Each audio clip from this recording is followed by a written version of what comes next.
I've seen your tweet. You seem not to be very excited so far by what the vice president has been saying. You said that Bawumia has been less confident in his own lecture since he began. He is no longer in his comfort zone. No jabs, no slogans, no belly laugh, more glitches, moments of dysgraphia, and you also said pensive and jittery audience, not to talk about selective evidence. Is that, in a sum, your reaction to the import of the engagement today from what you expected and what has been delivered? Are you impressed? Well, Raymond, thank you. Good evening. Let me say hello to Honorable Setepe and my very good friend, Joe. And thanks for sharing the platform with me.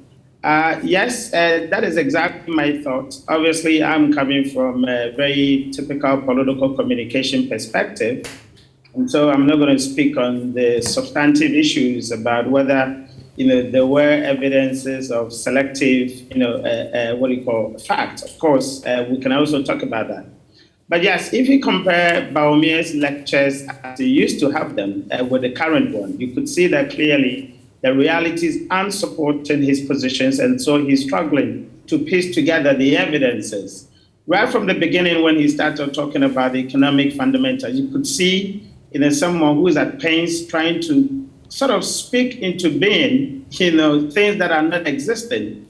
And that made it very difficult for him to actually, pronounce or for him to actually assert his positions. And so you could see quite a lot of glitching here and there. You could see moments of dysgraphia, as if, he's actually not quite sure what he wanted to, post on his own, conceptions. You could also feel from the audience perspective that they were quite jittery, even some point where you expected a typical Bawumia lecture for people to clap and to hail him, etc.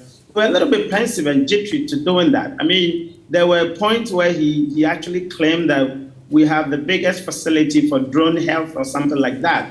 And people were hesitant in clapping because I'm sure in their minds, they weren't quite sure whether that was actually true. So these are some of the things that I picked up, and I realized that he was not confident. Even if you look at the beginning of the whole lecture, it's until the latter point where he started trying to pick up his own jabs and his own kind of slogans as he used to do. But from the beginning, right from the beginning up until even more than half of the speech or the lecture, there was nothing like that. You could see someone at pains trying to paint a picture, and it wasn't actually coming through. And that's why my position.